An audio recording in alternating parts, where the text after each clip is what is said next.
मसरूर जी, आप लगातार रानीवाड़ा विधानसभा क्षेत्र में सभाएं कर रहे हैं, चुनाव प्रचार कर रहे हैं, आप निर्दलीय प्रत्याशी हैं। किस तरह का जनता का सपोर्ट और सहयोग मिल रहा है? सबसे पहले तो आपके माध्यम से जो दर्शक सुन रहे हैं उन सबको मैं राम राम करना चाहता हूँ। मैं मामा जी के मंदिर के आगे खड़ा हूँ, झूठ तो नहीं बोलूँगा, सीधी बात करता हूँ आपको। चुनावों का समय है, नेता सारे लोग गांवों में और वार्डों में लोगों से परस्पर कर रहे हैं, संवाद कर रहे हैं। लेकिन सबसे ज़्यादा जो चीज़ देखने को मिल रही है मुझे, मैं भी जा रहा हूँ लोगों के लिए, लोगों के पास आशीर्वाद मांगने के लिए, तो सबसे ज़्यादा लोग शिकायतें लेकर आ रहे हैं। इतनी शिकायतें हैं जिनका अंबार लगा हुआ है। अब इन नेताओं ने 70 साल में क्या किया, मैं तो ये सोच रहा हूँ क्या किया इन लोगों ने। पानी एक जो मुख्य सुविधा होती है, सबसे मूलभूत सुविधा, उस सुविधा के लिए आज लोग, ये बहन बेटियां, सारे बुजुर्ग लोग, युवा साथी, हर वार्ड में जाता हूँ, हर गांव में जाता हूँ, सबसे पहले पानी की समस्या। यहाँ पानी नहीं आ रहा, पानी के नल यहाँ डाले हुए नहीं है।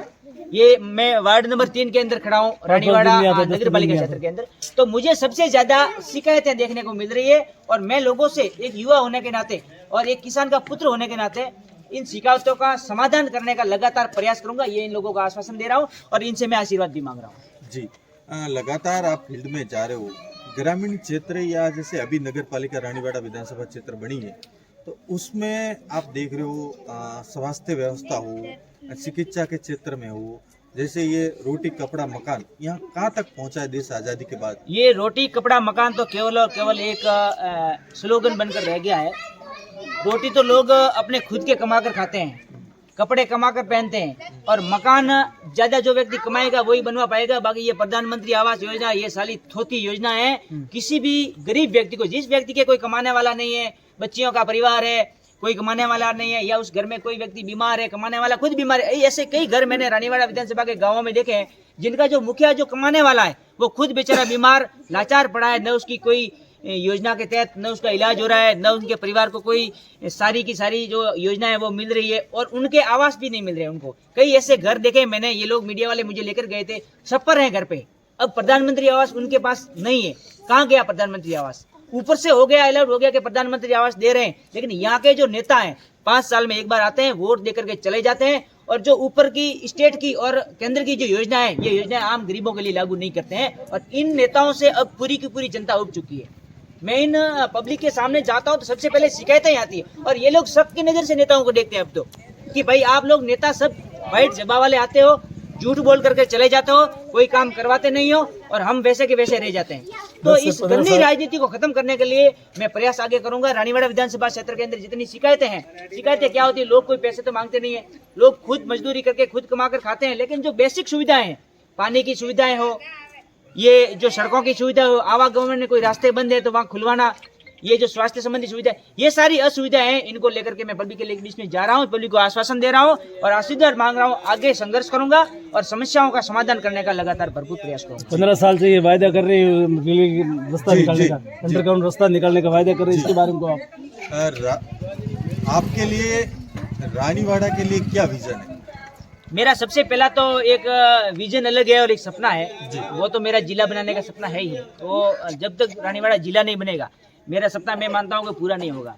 अब पहले हमारा संघर्ष भिनमाल को जिला बनाना और रानीवाड़ा को उसमें शामिल करने का था, लेकिन 54 दिन के धरने के बाद में, भूख हड़ताल के बाद में, सारी व्यवस्थाओं करने के बाद में, चिल्लाने के बाद में, सरकार के बाद में, जब ठुल्लू दिया कांग्रेस की सरकार ने, उसके बाद में मैंने निश्चय किया है कि आने वाला जो संघर्ष होगा वो रानीवाड़ा को जिला बनाने का संघर्ष करूंगा। और जब तक रानीवाड़ा जिला नहीं बनेगा तब तक मैं मानूंगा कि मेरा कोई सपना पूरा नहीं हुआ। अब विजन की बात करें तो विजन मेरा ये है, सबसे पहले तो मैं रानीवाड़ा नगर पालिका क्षेत्र है, एक नवसर्जित नगरपालिका है, और इस नवसर्जित नगरपालिका क्षेत्र के अंदर यहाँ के निवासियों को भी मैं कहना चाहता हूँ कि चोरों के हाथ में मत देना। आप आने वाले समय में नगरपालिका के चुनाव होने वाले हैं, चोरों के हाथ में नगरपालिका मत देना। अगर चोरों के हाथ में नगरपालिका दे दी तो नई नगरपालिका में जो बजट आएगा वो खा के चले जाएंगे, अमीर लोग ऐशो आराम करेंगे और हम लोग वैसे के वैसे रह जाएंगे।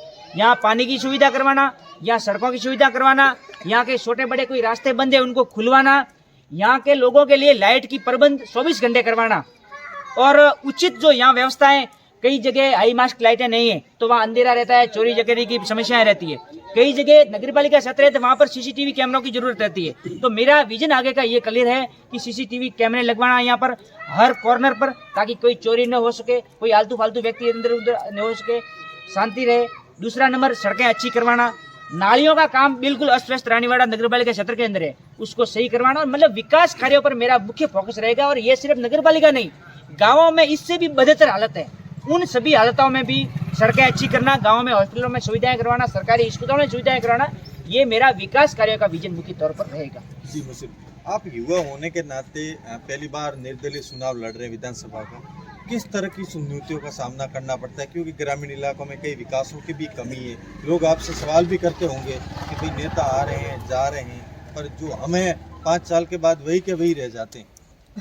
ये बात सही है आपकी, नेताओं ने अपनी पेट खो दी है जनता के सामने। इन नेताओं ने बहुत झूठे झूठे बातें जनता को करके इनकी नेतागिरी की ही पेट खो दी, राजनीति की पेट ही खराब कर दी इन लोगों ने।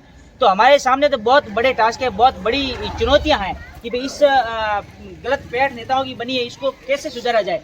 तो बहुत सारे गांव ग्रामीण इलाके, मैं तो किसान पुत्र हूँ, तो हमारे पास साधन संसाधन भी कम रहते हैं, लेकिन हमारा जो विजन है वो क्लियर है कि गाँवों की व्यवस्था करवाएंगे। गाँव में जितनी भी जाति और धर्म की राजनीति इन लोगों ने की है उसको तो मैं जड़ से खत्म करना चाहता हूँ। कोई जाति की राजनीति नहीं करूंगा और न ही किसी को करने वाले व्यक्ति का समर्थन लूंगा, न उसको कभी समर्थन दूंगा।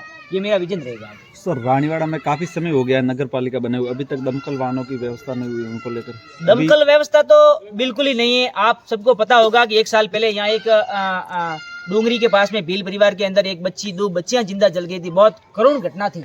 उस घटना में उसके परिवार से मिला था और उसके परिवार के लिए मैंने लोगों से कुछ मदद की अपील भी की थी। लेकिन सबसे अगर ज्यादा बचना मैंने की तो यहाँ की जो व्यवस्था है, गलत व्यवस्था, ये दमकल वाहन नहीं है उसकी की थी। दमकल वाहन होता तो कहीं न कहीं कई सारे घर बच जाते हैं, कहीं आगजनी होती है तो वहाँ पर सामान जलता है, वो भी नष्ट होने से बच जाता है।